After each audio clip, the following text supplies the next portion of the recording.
Okay, Prabhuji. So, Hare Krishna, everyone. Danvat Pranam. All glories to Srila Prabhupada. Can we do recording also? Yes, Prabhuji, I am recording. Okay. So, I tried to collect some information about Bhishma Panchak from other devotees' lectures on YouTube, and then some ISKCON, Desire Tree, and other websites from ISKCON. So I do not have too much information about Bhishma Panchak, but I was mainly hoping to talk about Bhishma Pitama. And please forgive me, Prabhuji, could not attend your lecture yesterday. So Nirbhay Prabhu filled me in a little bit about how much we covered. So I'll start just with the little bit about Bhishma Panchak. So we know that these are the last 5 days of Kartik month, which are known as Bhishma Panchak, also known as Vishnu Panchak. And these are considered very auspicious to make spiritual advancement if one practices certain austerities and vratas during these 5 days. And various scriptures like Hari Bhakti Vilas, Padma Puran, Skand Puran, many scriptures mention the importance of fasting and practicing austerities during these 5 days. And one gets maximum level of spiritual advancement in this time. So even if one has not been able to fast or observe rest of the Kartik month, offer lamp and sing Damodar Ashtakam for rest of the month, but even if they do some vrat and austerities in this 5 days, they get the same benefit as having observed the fasting for the entire month of Kartik. And if one has been fasting or observing the rest of the Kartik month and they continue with more dedication in these 5 days, then even better. So, then I will just quote some verses that have been mentioned by Srila Sutta Goswami in the Padma Puran. And I will not say the Sanskrit, I'll just tell you the translation of these verses. So he says, in the month of Kartik, which is very dear to Sri Hari, one who bathes early in the morning attains the merit of bathing in all places of pilgrimage. Anybody who offers the Lord a ghee lamp in the month of Kartik, O Brahmana, becomes free from all kinds of sins, such as killing a Brahmana, and he goes to the abode of Lord Hari. Then Srila Sud Goswami continues in the next verse. If anyone fasts and observes the Kartik Vrata according to the rules and regulations, the Yamdutas, the messengers of Yamraj, run away from him, just as an elephant runs away by seeing a lion. This dear fast of Lord Vishnu is even better than performing 100 great sacrifices that would take him to heaven, because the person who observes the Kartik Vrata goes to the spiritual world. And then there is a third verse which says, although one can easily reach Mathura, Brajmandal on this earth, and although Kartik month is easily observable, and although in the month of Kartik, all of the places of pilgrimage, oceans, rivers, and lakes come to the Mathura area, still, those human beings who are foolish and suffering in the ocean of material existence do not take advantage of it. So these three verses by Sut Goswami are from Padma Puran. So then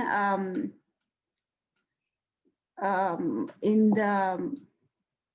the Skand Puran, it is mentioned that the instructions is given to Vaishnava that, O sage, of that foolish person who does not offer a lamp in Lord Keshava's temple during Kartik month is not considered a Vaishnava. So this is mentioned by Lord Brahma to Narad Muni in the Skand Puran, that, O son Narad, the month of Kartik is very dear to Lord Keshava. If anyone acts meritoriously in this month just to please Lord Vishnu, he receives unlimited results. So those were some glories of Kartik month mentioned in the Skand Puran, but overall, the whole month of Kartik is very auspicious, and the last 5 days were the ones that Bhishma Pitama observed strict fasting as recommended to him by Krishna, that if somebody fasts in these 5 days, then he will receive my eternal devotional service and reach my eternal abode. So Bhishma Pitama uh, practiced, uh, uh, fasted for these 5 days and practiced austerities during these last 5 days, and they are known as the Bhishma Panchak. Um, and then in Garud Puran, it's mentioned that there are different kind of flowers that can be offered to the deities during the Bhishma Panchak days. So on the first day, one must offer Padma or lotus flowers to the feet of the Lord. On the second day, one must offer Bilva leaves or wood apple to the thighs of the Lord. So we're going from feet, then thighs. On the third day, one must offer Gandh or scents to the navel of the Lord. On the fourth day, one must offer Java flower to the shoulders of the Lord. On the fifth day, one offers Malti flower to the head of the Lord. So this is mentioned in Garud Puran, various flowers to be offered to the deities. And then it is also mentioned that ideally one should take bath in Ganges or the other holy rivers every day and offer Tarpan 3 times for Bhishma Dev by saying the mantras. So then there are 3 mantras mentioned that should be offered every day. Offer Tarpan 3 times for Bhishma Dev. It is also recommended that during these 5 days, we remember Bhishma Pitama and his time on his stories on earth, and take inspiration as he was one of the 12 Mahajans. I wanted to quote this shloka from Bhagavatam. This is 6th canto, 6.3.20 and 21, where all the Mahajans are mentioned. Swambhu Narada Shambhu Kumara Kapilo Manu Pralado Janko Bhishmo Balir Vayasakir Vayam Dwadashi te Vigyanimo Dharmam Bhagavatam Bhata Guhyam Vishuddham Durbodham Yam Gyatwamritam Ashnute.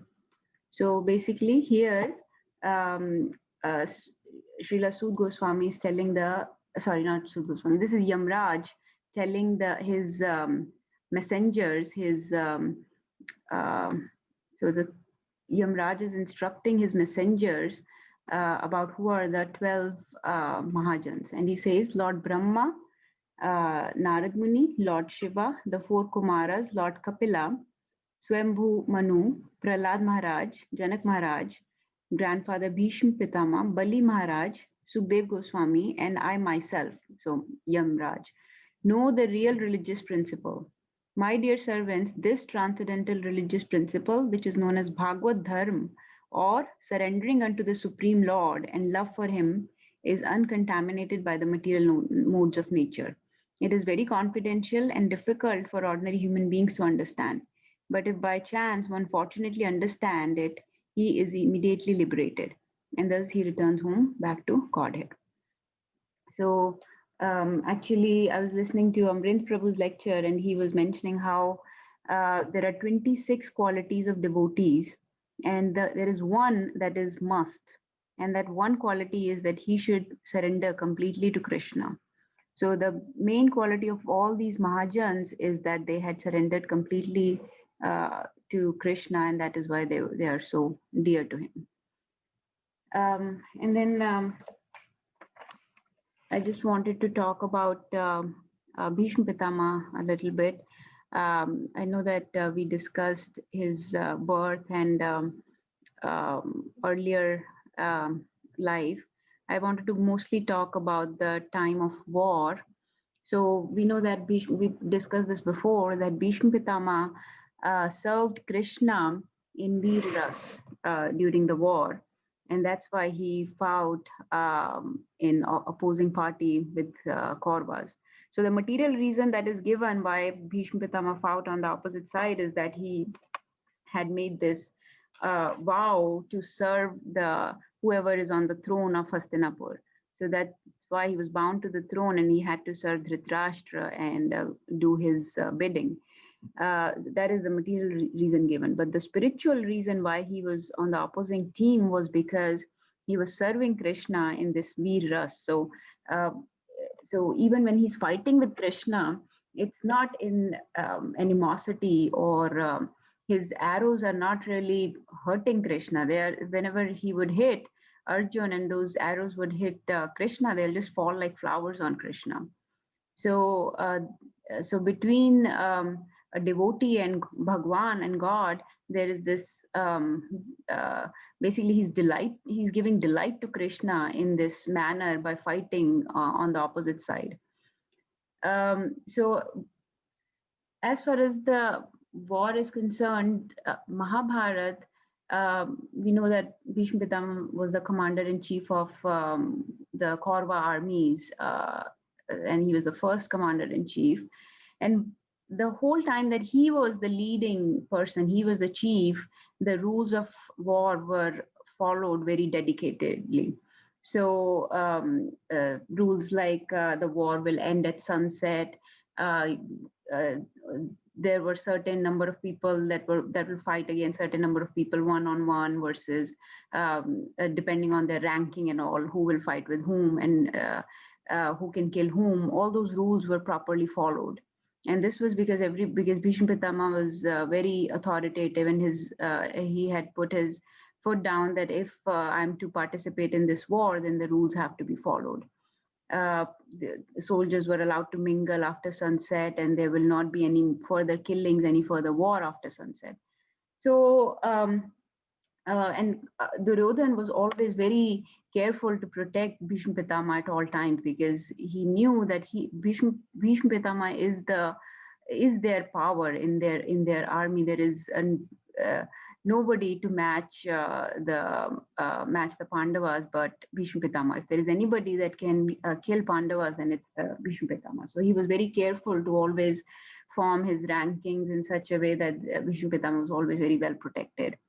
But he would always be nagging Bhishma Dev to kill Pandavas. So 5 days of war had gone by, and they were fighting, and Pandavas were being heavy on the Kaurva sides, and they were not getting killed. So Duryodhan was getting very anxious, and he would, at the end of every day, he would nag Bhishma Pitama and be disrespectful and ask him to kill Pandavas the next day. So this time on at the end of day 5, he was so disrespectful. He was insinuating that Bhishma Pitama does not want to kill Pandavas. They are his favorites, and he will never. He does not want Kauravas to win the war and all this. So Bhishma Pitama finally decided, okay, I will kill the Pandavas tomorrow. And so he took 5 arrows and chanted some mantras on the arrows so that he empowered those arrows in such a way that each arrow will kill each Pandava the next day. And he said, with these 5 arrows, I'll kill all the 5 Pandavas. So Duryodhan was very delighted. He was beyond joy that, okay, finally the Pandavas will be killed. But he really wanted to be sure that the arrows will remain safe. So he took the arrows with him and he said, I'll safeguard these arrows for tonight. And tomorrow you keep your promise and kill the Pandavas. So he kept the arrows in his camp. Now Krishna obviously is, he found out, and we know that Krishna can change anybody's plans, and he's the game changer at all times. So once Krishna found out, he went to Draupadi, and he told Draupadi, I need you to go to Bhishma Pitama and take his blessings. So she said, yeah, definitely. Why not? I'm always ready to take his blessings any day. So he said, but go without any jewelry, any bangles, anything that might make noise, any tinkling things on you, take those off. So she took all her jewelry, earrings, necklace, whatever, or things on her dresses that might make any noise. And he said, you have to go to Bhishma Pitama and very quietly, when you see that he's very immersed in thoughts, when he's deep in his thoughts, then you interrupt him and ask him for blessings. So she was very surprised at this unique request, but she will do whatever Krishna says. So she went to Bhishma Pitama's camp and very quietly stood there. Uh, and then when she found the right time, she interrupted Bhishma Pitama in his thoughts. And he immediately turned around and he said, Sabhagyavati Bhav. So Sabhagyavati Bhav means be very fortunate. And um, uh, when he gave this blessing to Draupadi, Draupadi took paid him respects, and um, she said, the only way I can be most fortunate or Sabhagyavati is if my husbands are safe, if my husbands stay alive and safe in this war. So you have to tell me how to keep them safe. So Bhishma Pitama said, who put you up to this? He immediately realized that this cannot be just Draupadi's thought process. So Draupadi told him that Krishna sent me here. So Bhishma Pitama laughed and he immediately realized that, Krishna being the Bhagwan already knows what is going on. He knows about 5 arrows, and so there is no point hiding these from him. So he told Draupadi that I have promised Duryodhan to kill your husbands tomorrow. So he has the arrows. It's not in my hands anymore. I have taken vow to kill them tomorrow. So, but he has the arrows that will kill them. So Draupadi told this to Krishna, and now Krishna went to Arjun, and he told Arjun, "Okay, Arjun, now your turn, and go to Duryodhan this time." So, and he reminded Duryodhan that Arjun that Duryodhan owes him um, some kind of benediction for having saved him from Gandharvas uh, many months back. So ask him to fulfill that promise. He gave you a benediction that he would fulfill anything that you want one day. So ask him to fulfill that promise today. So Arjun understood and he went to Duryodhan and reminded him of that promise that he made at the time when Pandava saved Duryodhan from Gandharvas. So Duryodhan said, "Okay, I can fulfill my promise. He's a Kshatriya. He will keep his word." So he's very proud Kshatriya at that. So he said, "Okay, what do you want? Do you want me to give you Indraprasth? I can give you Indraprasth. Is that why you are here?" Because he thought, okay, I can give them Indraprasth now, but I have the 5 arrows. We can kill them tomorrow and still keep the Indraprasth. So he said, okay, you can take the Indraprasth if that's what you're here for. So Arjun said, no, I'm not here to take Indraprasth. I want to take those 5 arrows that Bhishma Pitama gave you. So Duryodhan had no choice but to give him back the arrows. So in this way, Arjun got the arrows and came back to Krishna, and basically Krishna ruined the whole setup that Bhishma Pitama and Duryodhan had come up with. So next morning when Bhishma Pitama asked Duryodhan for the arrows, he said he had to tell him that Arjun took them away. And Bhishma Pitama laughed because he knew that Krishna had put Arjun and Draupadi up to all this mischief in the night and got away with the arrows. So Bhishma Pitama said, okay, Krishna broke my promise. I'm not able to keep my promise to Duryodhan anymore because of Krishna. So I'm going to break one of his promises. He promised that he will never lift a weapon in this war. He will not fight in this war at all. He will not lift any weapons. So I will make him lift a weapon. So that day, Bhishma Pitama fought very ferociously. He was everywhere. Nobody could get away from him. He killed more soldiers than other army combined. And when he was fighting with Arjun, it was such a ferocious war that Arjun was losing miserably. And Krishna uh, got really upset with Arjun. He was watching this fight, and why is Arjun not able to fight despite all the instructions given to him? But Arjun is still a little bit, has full of compassion for his grandfather. So he was trying to fight, but Bhishma Pitama was overpowering him. So finally, Krishna got very upset. He got down from the chariot, and there was a broken chariot nearby. He picked up the wheel of that broken chariot and ran at Bhishma Pitama. Um, very angry, with his eyes blazing, he ran at Bhishma Pitama. And when Bhishma Pitama saw this vision of Krishna running at him, he was mesmerized. He got down from his chariot, he put his weapons down, and he folded his hands and just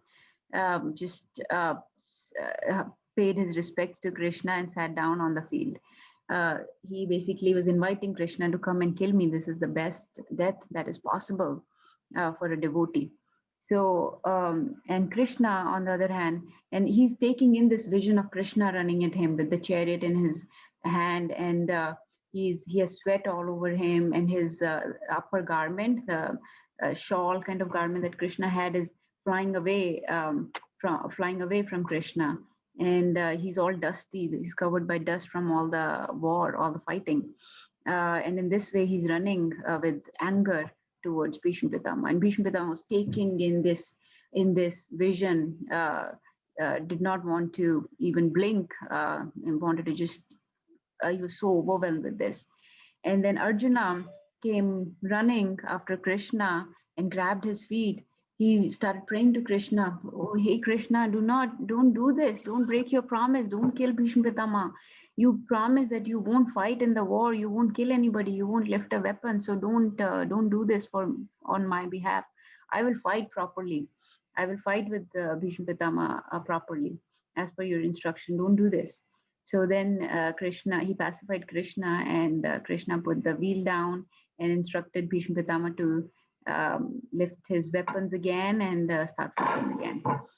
So in this way, war kept going, but this is a very beautiful pastime where Krishna basically fulfilled the promise of Bhishma Pitama. He broke his own promise to fulfill his devotee's word, to keep his devotee's word, because Bhishma Pitama um, had promised that I will make Krishna lift the weapon. So he wanted to fulfill that word of his devotee, and in this way he accomplished that. But till the end of his days, Bhishma Pitama kept remembering this vision of Krishna running towards him with anger, and how he looked and how he was, how the chariot was in his hands, and he did not want to think of anything but just stayed absorbed in that particular vision. So the war kept going, and Bhishma Pitama was very powerful over the Pandavas' army, and he was overpowering them. So, and they had no knowledge of how to kill Bhishma Pitama. He cannot, he has the boon of Ichha Mrityu, so he can only decide when he wants to die himself. So, what can we do? So, Pandavas were very Pandavas had no clue what to do, so they obviously asked Krishna.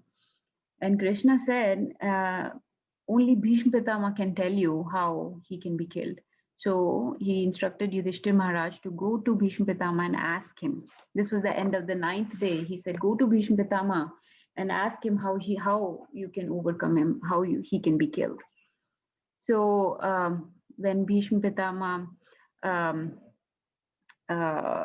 met with Yudhishthir, he said, there is only one way I can put my weapons down in the war, and that is if I am to fight against a female, against a princess or a female, not a male soldier. So then I will not lift my weapons, because being a Kshatriya, I will not fight against a female warrior. So so then Yudhishthir Maharaj and Pandavas decided, and I'm sure everybody has heard the story of Shikhandi, and I don't know if it was covered yesterday, but Basically, Shikandi in his previous life was Amba. Amba was the girl that was kidnapped, one of the three princesses that had been kidnapped by Bhishma Pitama to marry with Vichitravir and I'm forgetting the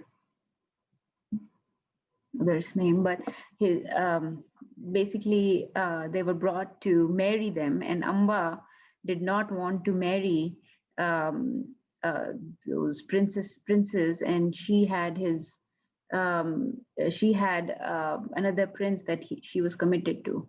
So when Bhishma Pitama dropped her back to the prince, he would not marry her either. So in this way, Amba um, was sort of abandoned by everybody and was very resentful of Bhishma Pitama and wanted to take revenge. And so that whole life as Amba, she spent with in company of sannyasis and performed a lot of austerities. And finally, when she was born as Shikhandi, she had the memory of Ambas and wanted to take revenge still.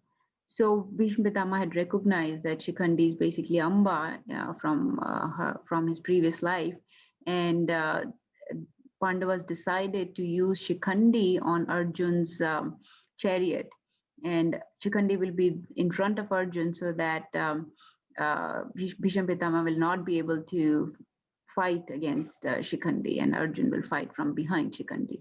So that was the plan made, and so on 10th day.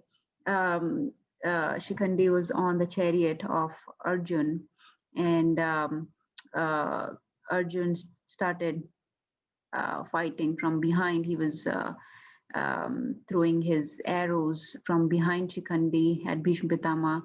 Um, Shikhandi was obviously also throwing arrows, and Bhishma Pitama did not raise his bow at all.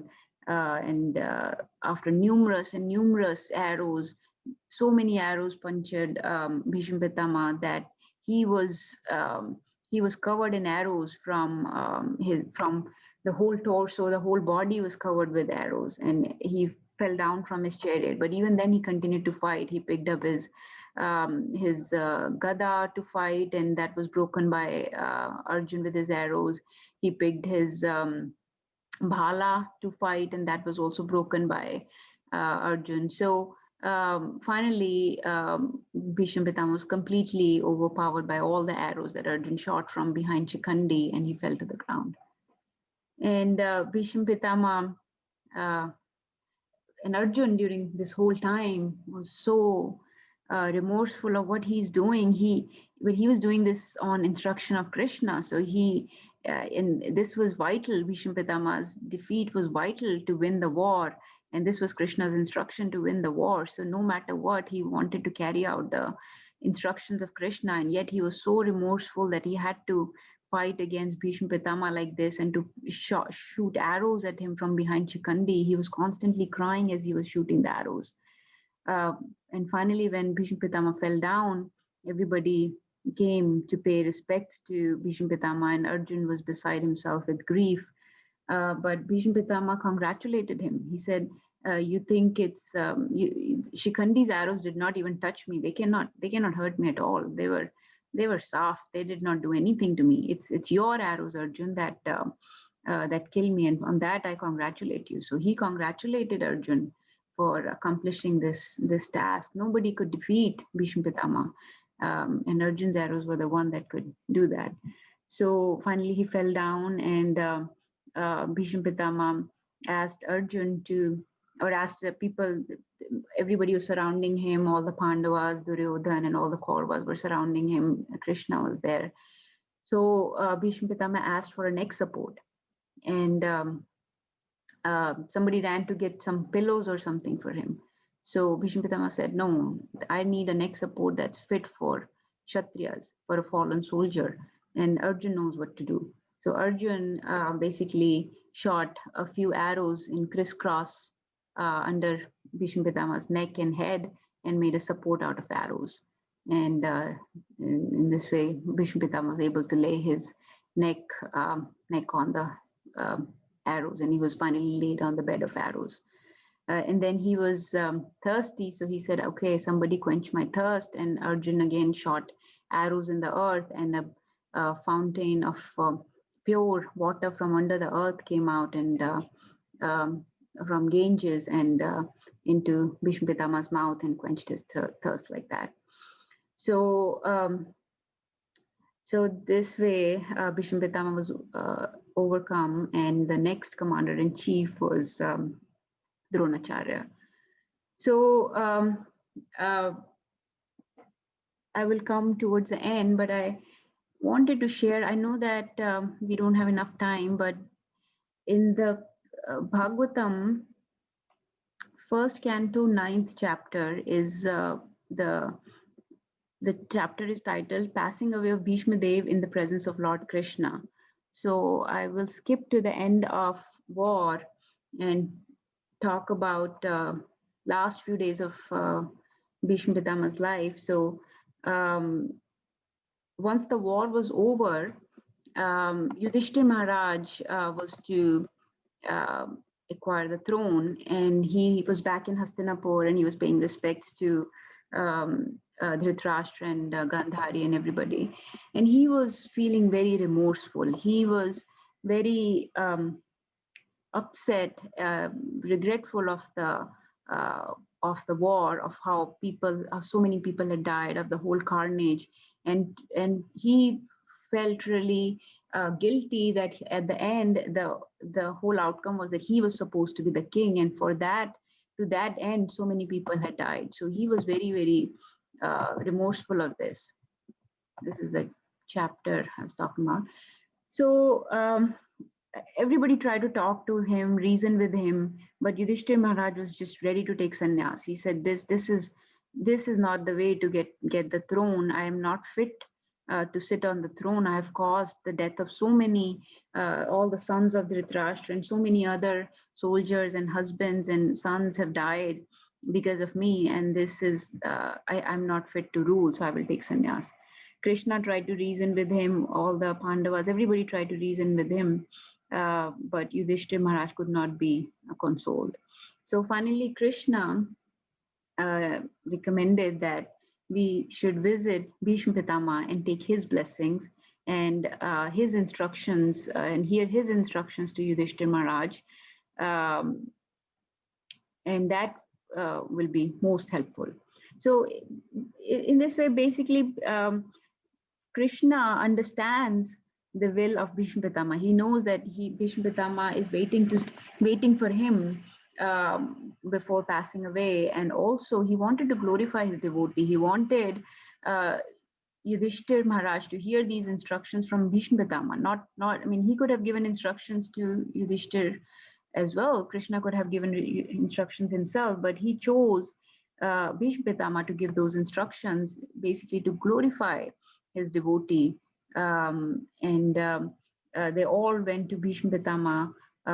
And this is the chapter which covers how everybody went to Bhishma Pitama, where he was lying on the ground, and he looked like a demigod fallen from the sky. And so many great devotees and Brahmins, all the rishis, if you see here, Narad Muni, Dhamya Rishi, Vyasdev, Bhardwaj, Vashishta Muni, Parshuram, Asita, Gautam Rishi, Atri, so many rishis. And this is a mark of how much respect um, everybody had for Bhishma Pitama. Everybody knew that Bhishma Pitama is he was not only the greatest Kshatriya, the greatest statesperson at that time, but also he's one of the Mahajans and greatest devotees of Vishnu. So everybody wanted to hear his last words, and in presence of Krishna especially. So all these people were assembled around Bhishma Pitama, paying their respects to him, and he, in his own way, paid respects to everybody. So initially he glorified Krishna. He started with prayers to Krishna. And actually there is the last verses of this from 32 to 41. These are the prayers of Bhishma Pitama, and this is called Bhishma Stuti.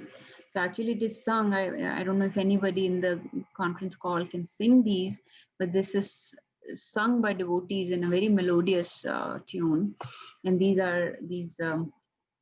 verses are the Bhishma Stuti, or on how Bhishma Pitama was glorifying Krishna. He was remembering Krishna's form and when he was running at him, and then how he looked when he was driving the chariot of Arjuna, how how the chariot looked, how there was Arjuna in the back and Krishna um, and four white horses in the front, and how his yellow dress would look like, how there was dust on Krishna's face, and how there was beads of sweat on his body.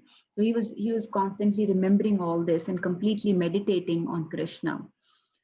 After glorifications of after paying his respects to Krishna, finally Krishna asked Bhishma Pitama to give some instructions to Yudhishthir Maharaj. And so and Krishna empowered him to speak, because Bhishma Pitama was there without any food and water, with so many arrows in his body, in such a painful state. But Krishna took away all his pain, empowered him again so he can speak in presence of all these rishis and brahmans and pandavas, and give instructions to Yudhishthir Maharaj on how to um, first of all get him rid of this delusion that Yudhishthir Maharaj was in, and then give him instructions on how to rule Hastinapur properly. So Bhishma Pitama gave many instructions, and that's a long narration of those instructions, but I'll just mention a few on how a leader should be, how a king should behave. One of the things Bhishma Pitama said was that a king should always be in control of their senses. So Raja is one who can regulate their senses, जिसका अपनी senses पे राज हो. So he should be able to control his mind and senses. A king should be able to manage his disappointments. He should never be easily disappointed, because there will be many situations in which things will not work out. So he should not be easily disappointed. He should never be morose. Should be joyful, and a king should always favor the truth. King should not be very soft or very harsh. There should be a good balance between both punishments and rewards given out by the king. He should also be very respectful towards less privileged people. So people who are, let's say, children or older people or women or poor, and people not in very good position or status. He should be always very respectful towards them. And do not hire, he said, king should not hire people that are very lazy or lusty or envious, arrogant, sinful people. They should not hire such kind of people. He should also choose his personal attendants very wisely. People that can guide him in both spiritual and material matters. Both type of people should be there in a king's court. People that can guide him in spiritual as well as material matters.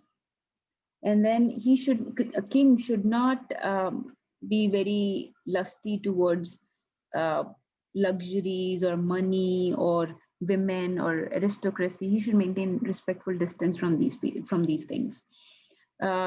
He should not tax his people very heavily, otherwise people can revolt. A king should always read scriptures regularly. A king should balance, sorry, I did that. King should act as a servant, not as a dictator or autocrat. He should know that the position of king is that of a servant towards the public, towards his kingdom, not as a dictator. And he should not take his enemies for granted. But if the enemy is more powerful than him, then he should pay respects and uh, keep friendship with them. And then people asked him various questions, and he answered those questions. So somebody asked him, what is the origin of sin? Where does the sin come from? So he said, greed is the origin of sin.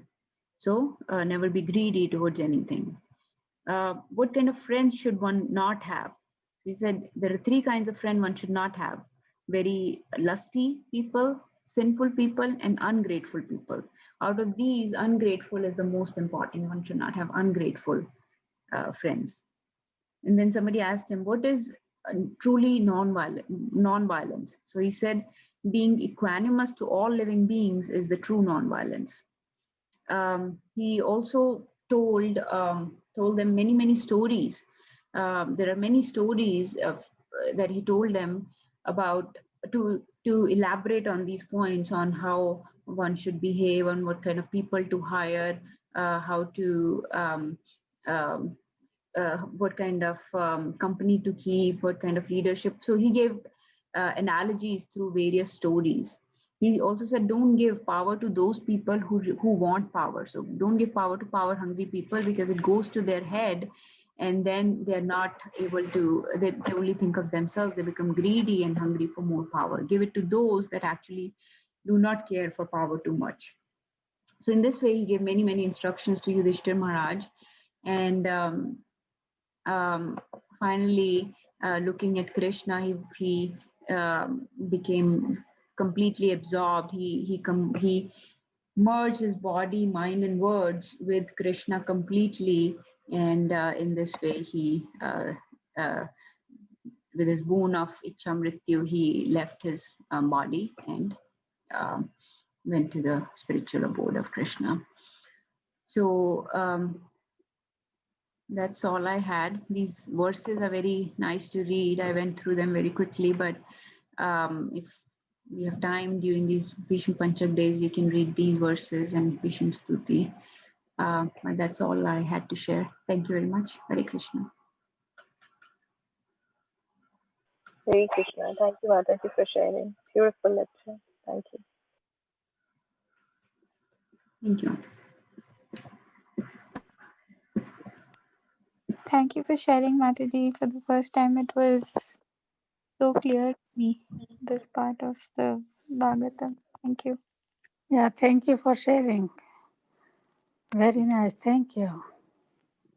Very nice. It was so elaborate, so elaborate. Really, a lot of reading and studying has been done in this. Very nice. Thank you, everyone. Hare Krishna.